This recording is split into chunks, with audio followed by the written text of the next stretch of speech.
day, and welcome to another edition of the Q&A session. Welcome, guys. Welcome. Welcome to today's live stream.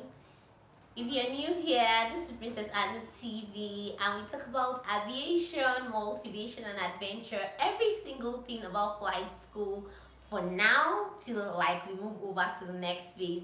Then most of the time we do like vlogs, adventure vlogs, going on flights, and all that. Travel vlogs and the rest. Welcome! I can see someone is already here joining me. Thank you so much. Then also, I always try to motivate you guys. Now, welcome. I'm very fine. Very fine. If I'm more than fine today. Thank you so much, guys. Welcome. Please, you guys should keep coming. We are going to have another session. If you have questions that you did not leave on the community post, share those, and it's so nice having you here. If you have questions you did not leave there, it's good to start asking them right from now so that we can do well to like touch them. Don't worry, today I'm really going to spend my time with each and every one of the questions so as much as possible so that we get a background. Thank you so much. Maiwa, I really appreciate. And guys, don't forget to leave a thumbs up. My day was fine. Like I basically didn't do much in quotes today. I just did some reading, then prayers and resting. Then what else? I really didn't do like that much today. So thank you so much for asking. I really appreciate. And please, if you've not subscribed and you're here, do well to click on the subscribe button. I think it's somewhere around here. Just click on the subscribe button and click on that bell so that whenever I post anything, you'll be able to see it. So I'm going to be starting from the last question I answered in the previous live stream because I was kind of rushing and I didn't really talk much about the submitting of your letter. And I've forgotten who actually asked that question. I don't know whether it's you, Shegun, that asked the question, but I've forgotten who actually asked that question anyways. I'm going to be touching it again so that I'll just stress on that point. You know, the person was asking that, is it better to submit it via email or to submit your letter in the office? And I always tell people, go to the government house, go to the government office yourself to submit this thing because you will be able to get a contact, like somebody there that you can ask questions. It's not that the person might really help you like follow up every single thing, but the person is definitely going to like give you some information. Maybe, okay, we've sent your letter, we've not sent your letter, or your letter is to the office, or the governor is not around, or the governor is around. Those kind of informations, so you can likely get it from those persons. So let me go over to the next question for today, and I'll start with the question of what materials can you read. Should you read okay, will you want to read the JAM questions? Since you're talking about maths, English, and physics, is it about the JAM question? So this is what I'm going to be saying. I always advise people to read JAM past questions and WAEC past questions. The reason why I always say this, read JAM questions, because this is basically where the question come from. They know that most people that are coming to write the exam, most of them, okay, JAM is kind of like general, and so they're like, okay, you can come. Since people are going to be writing JAM, some people are not going to be writing JAM and all that, they just try to pick from JAM questions, or they kind of follow the JAM pattern. And most of the time too, they do WAEC questions. That's SSCE, that's what I'm trying to talk about. WAEC questions, JAM questions. So if you really want to read for the evaluation exam, like one of my friends that actually stayed with me during the evaluation exams, I asked her about the question and she was like, well, it was not that hard. And the only reason that it will not be that hard for you is only if truly you have read. Let's be sincere about it. I used to say that exam is just simple for those persons that have actually read.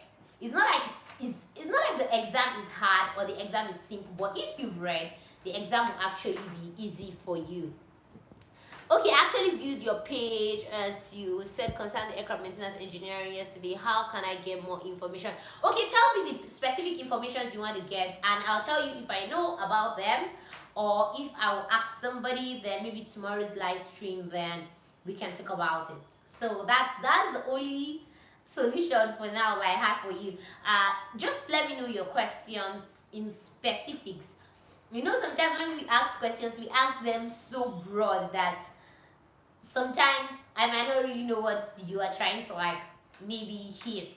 So I would advise that you like ask your question in specific, so that when in case I don't know it and I'm like kind of asking someone else, I will know, have an idea of what you are trying to ask, so that when the person is giving me an answer, I will know if that's what you want or that's not what you want. I hope you get. So for now, I have basically 5 questions. Hi, Edo Timothy, welcome. Okay, Mayowa, you're asking about the abridged program. What in particular do you want to know about the abridged program? When is the 2020 one starting?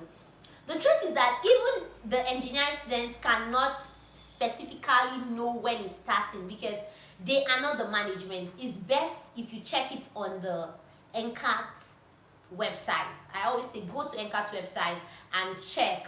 You're going to see if there's any program that's going to be starting. And like, you know, because of all these issues with the pandemic that we have now, maybe the syllabus might change.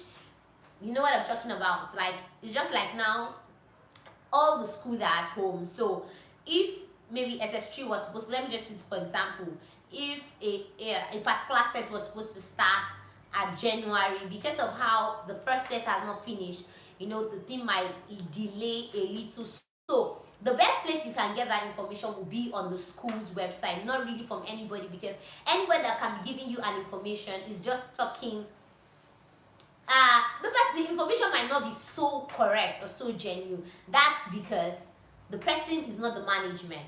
So it's only the management that can be in the best position to tell you, and they always put it on their website. So I would say for you to not fall prey of any maybe scam or whatever, check the school's website for that particular question when the 2020 abridged program will be starting. That's my advice for you. That doesn't mean I cannot still ask for you. I can still do that, but I'm going to advise you to check the website.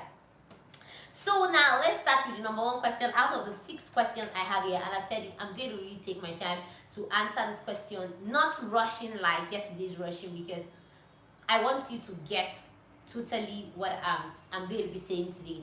And if you have any questions, don't forget to leave them. I'm going to answer them. Okay, thanks for that. But I checked the website. I saw one that started 2019 and the other April. Okay. Yeah, actually, it said has started, and I only know of currently there's I think 1 or 2 abridged sets. One is from I think the Niger Delta class or so, something like that.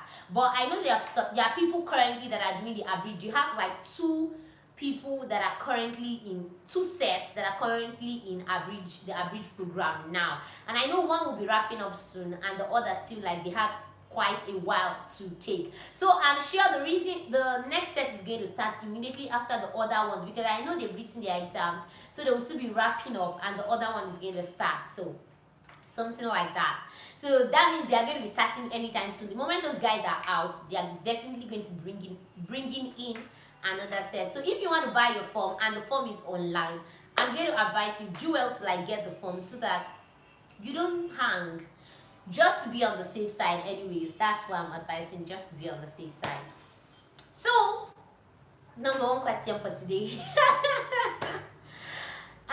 Based on most of the students, based on the fact that most of the students are graduates, how differently, please, do you know about the admission process?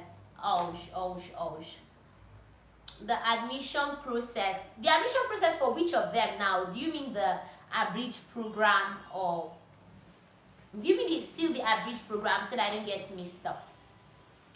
Okay, based on the fact that most of the students are already graduates, how differently do they treat graduates and undergraduates and non-graduates?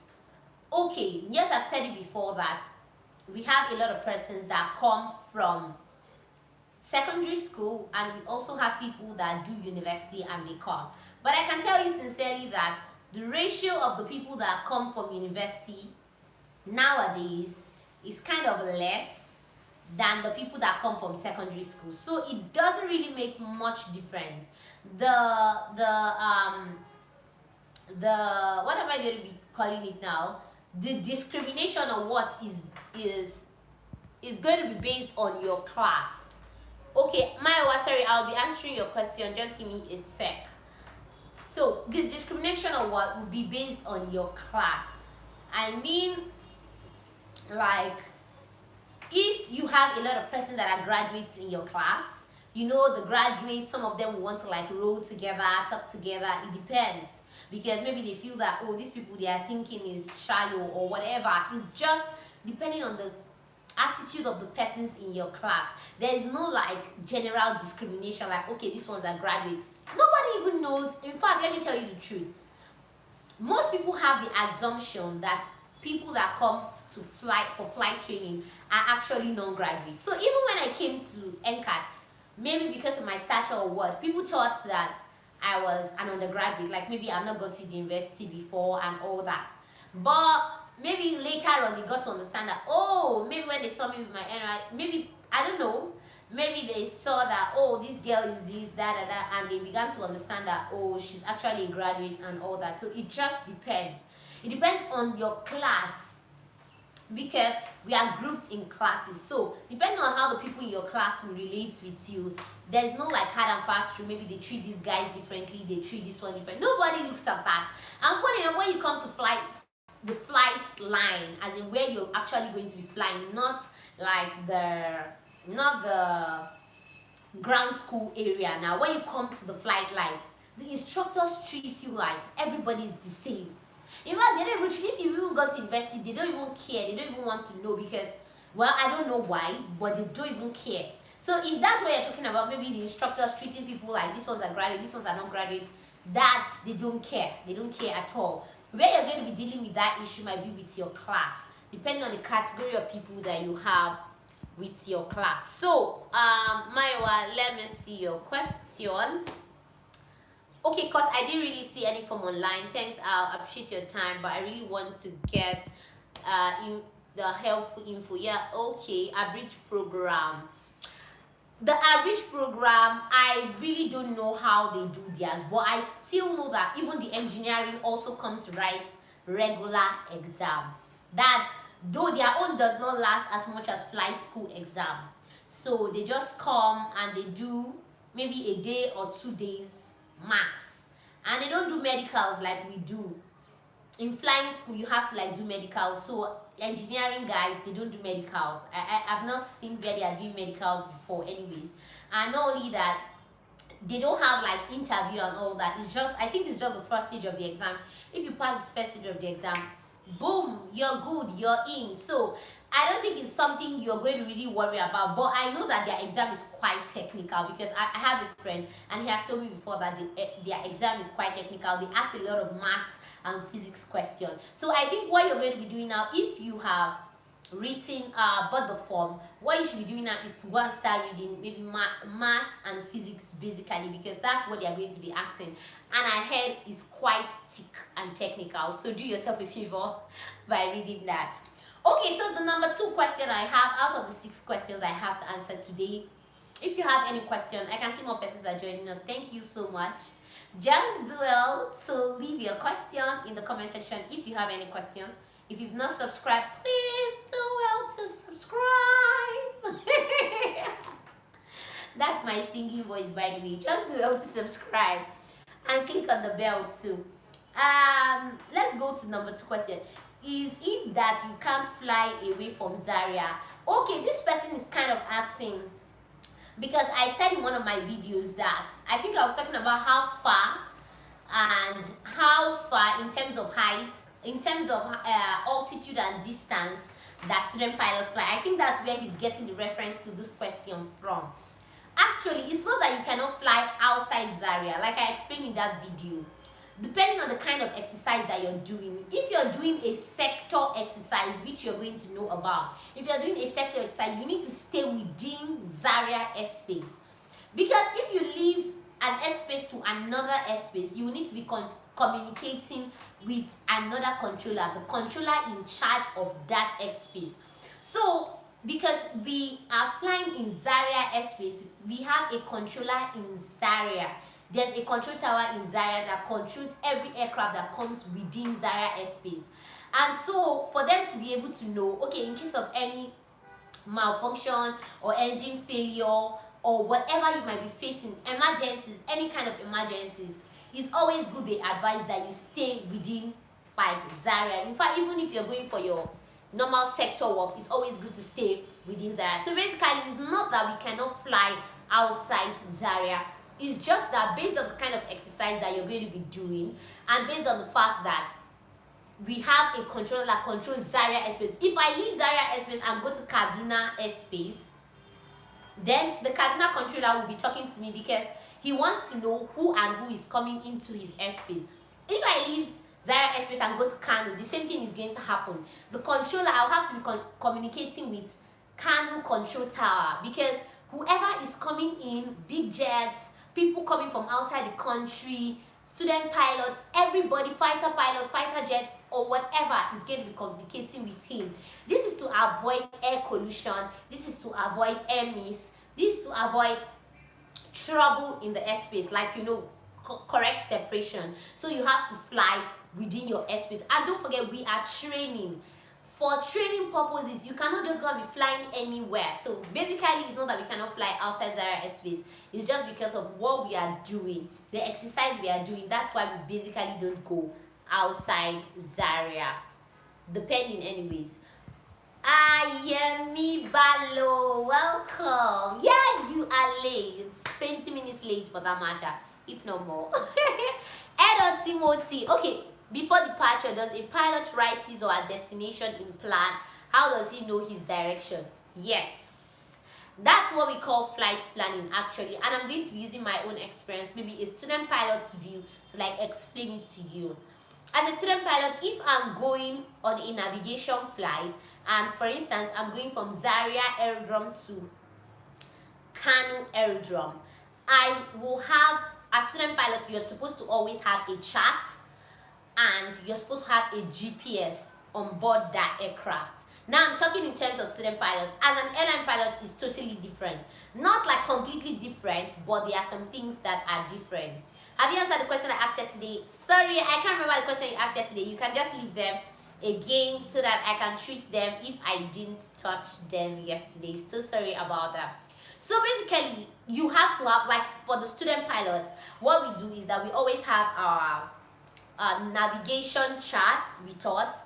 Then we have our GPS with us, just in case you cannot maybe navigate well and you are about getting lost. You use your GPS and you come back gingerly and wirely to the aerodrome.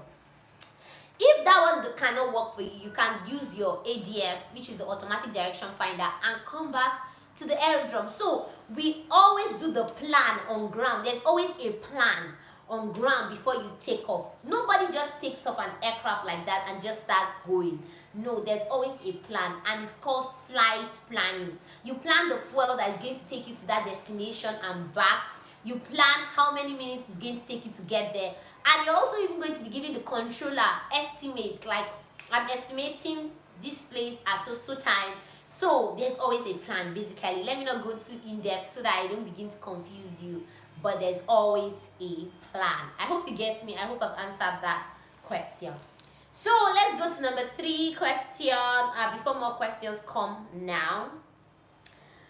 What should I use? Okay, that's can student pilots stay off camp? Yomi away, yes, you are so late. But anyways, thanks for coming on board. I really appreciate it. Don't forget to give this video a thumbs up. Very, very important. Thank you very much for coming, by the way. Okay, can student pilots stay off camp? You paid for accommodation. That's the first thing I'm going to be saying about this. It's not like anybody might be stopping you from staying off camp. Okay, the step-by-step process in which you submitted your state scholarship. Yeah, I talked about it yesterday, except you feel what I talked about was not exhaustive enough. So, but I talked about it yesterday towards the ending part of the video, and I don't remember like if you stayed till the ending part, but if you did, towards the ending part of that video yesterday, I talked about it, so you could go check it. But if you watched the part and you feel what I talked about wasn't exhaustive enough, then I can still talk about any part you feel wasn't clear, so that I can clarify it here today. I hope you get me. So yeah, I was talking about, can student pilots stay off campus? Well, you paid for accommodation. Why would you want to stay off campus? Number one, there's basically no light as much as in the hostel. Now, okay, I'm trying to convince you why you have to stay off, why you have to stay in the campus. Oh no, I talked about it towards the end of the video. I talked about it towards the end of the video. You could check that out. So any part you did not get, I'm going to talk about it again today if you want to. But I talked about it anyways yesterday. So I'm trying to convince you now why you have to stay like in the campus. You have constant lights, you have Wi-Fi, it's closer to school, you have feeding, and you have your safety, because inside the school obviously nobody's robbing you, nothing is happening to you, and the whole maybe northern crisis and all that is definitely not going to be affecting you. So the question is, why would a student pilot want to stay off campus? If you stay off campus, you might not come to school early. Some days you fly to about 6. When do you have time to start going to your house to cook? The only exception is if you did not pay for accommodation. Then I can understand. If you didn't pay for accommodation, maybe due to how expensive it is or whatever, then you say, okay, maybe you didn't pay for accommodation and you have to stay off camp. If not, I see no reason why you should be staying off campus. And I've not really seen people that don't have accommodations as student pilots in school. In fact, I've not seen any of them that did not really. I can't remember seeing anybody that didn't pay for accommodation, as in, I really can't remember that. So basically, we don't stay off campus. I know that some other courses actually stay off campus, but for us, because you have to wake up very early, you come to flight line before 7, and sometimes you leave flight line around 6:30 or even less, as in even maybe later than that. So you will really need to stay inside the campus. Basically, that's what I'm trying to say. And so that's the answer I actually have for you for the fact that can student pilots stay off campus. Some students stay, but I don't see student pilots staying off campus anyways. That's just what I want to say. So some materials you can read for the evaluation exams. I've talked about it before. You can read JAM past questions, YF past questions, anything you use for SSCE basically. You can read that for the evaluation exam.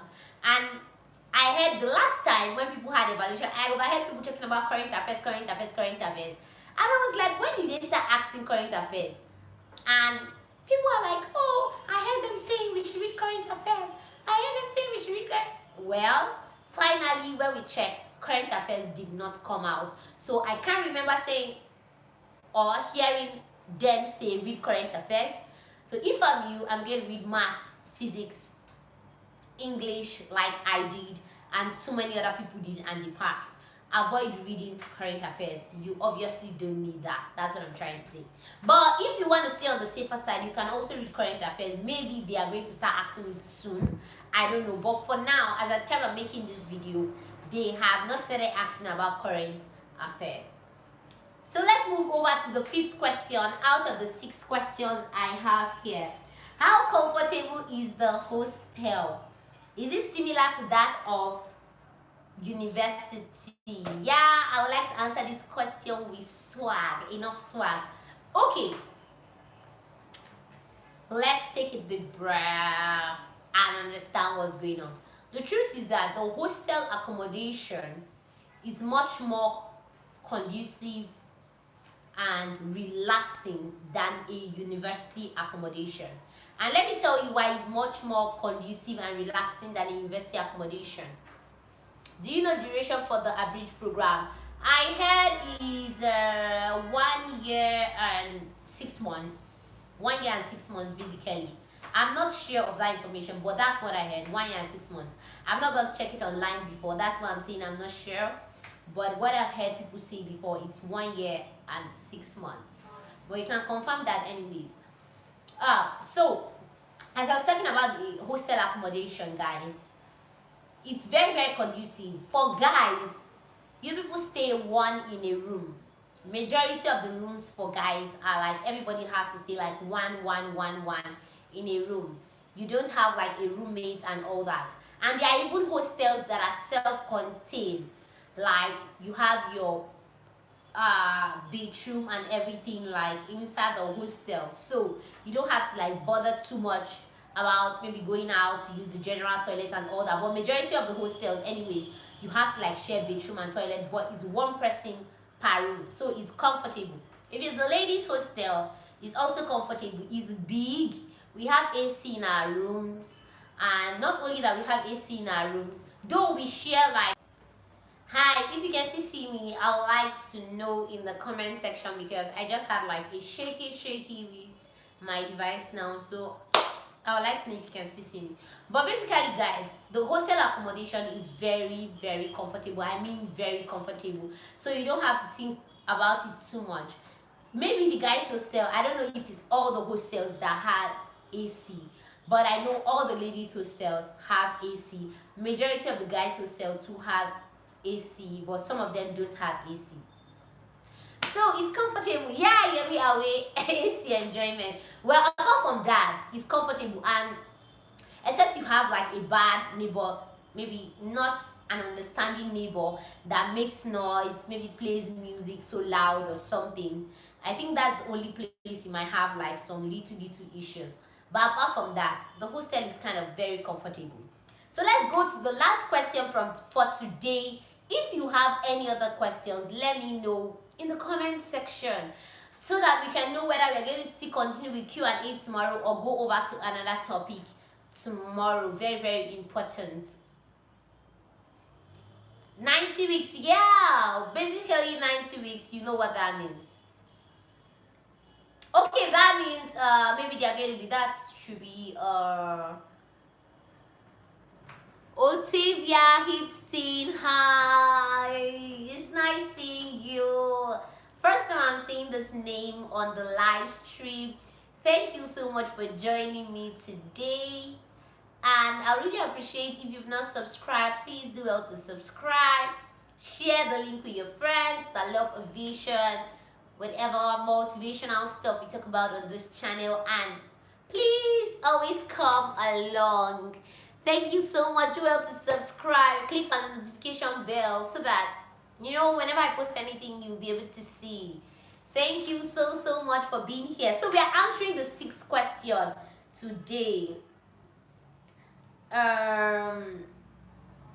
Best method to submit your scholarship letter. Okay, I think this is the question that Yomi Bello is talking about. If you're still here, I'm still going to, like I said, I'm still going to be treating it. Oh, the best method to submit your scholarship letter. The best method to submit your scholarship letter is to go there by yourself. I've said this before and I'll say it again. You stopped where you said, okay, you went to your mom and asked that the state, okay, it's fine. Okay. So, yeah, let me continue it now. Thanks so much for reminding me. The best method to submit your letter is to go there, and don't forget, I've said it before, you have to have like not less than maybe 3 letters.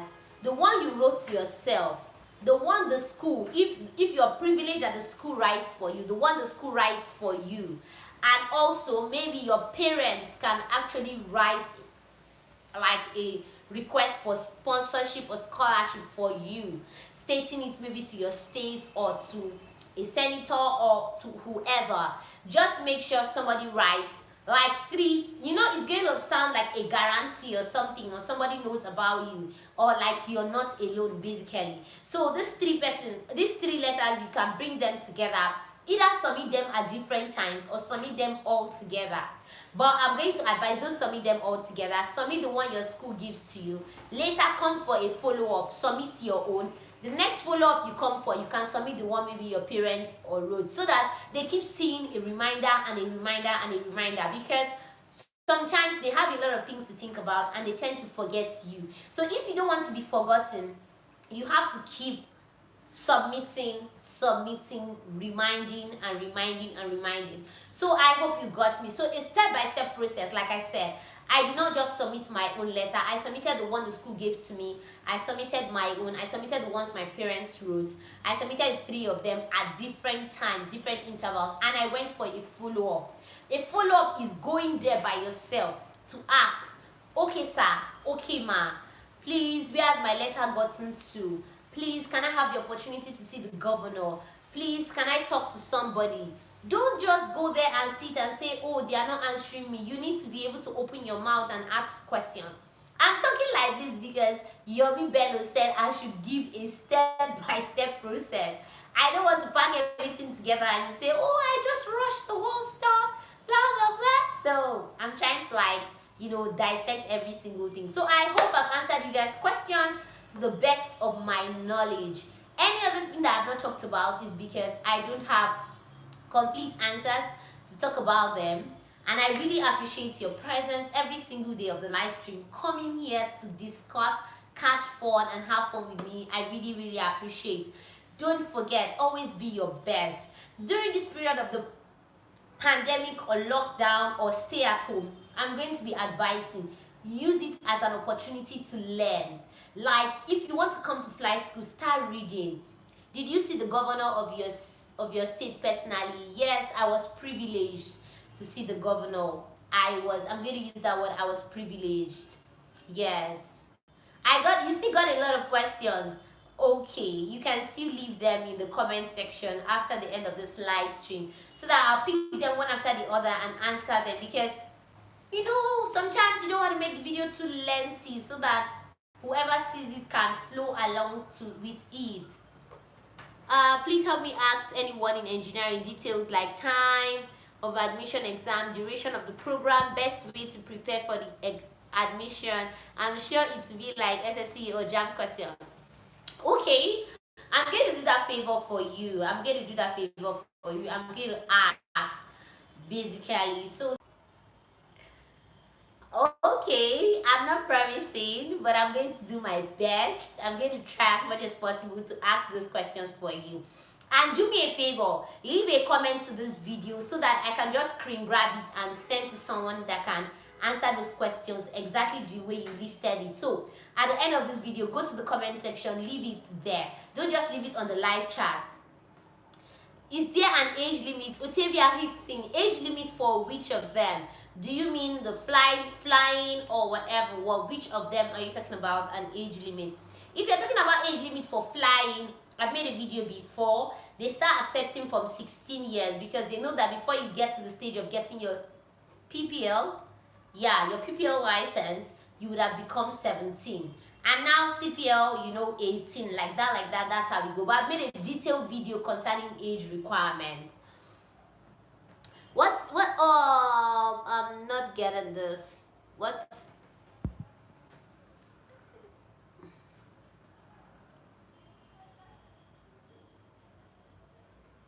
What state are you from? If it states just the same state and I'm not really getting this, what you said. Like I said, if there's any other thing, just leave it in the comment section. I'm going to try as much as possible to give detailed answers, maybe in tomorrow's video. I'll try my best, guys. I'm going to try my best. Yeah, don't forget, if you don't leave it, I might be able to see it to do that. So just leave it in the comment section of this video. Thank you so much. I appreciate your presence, guys. Bye, till we meet next time. That will be tomorrow's live stream. Keep watching.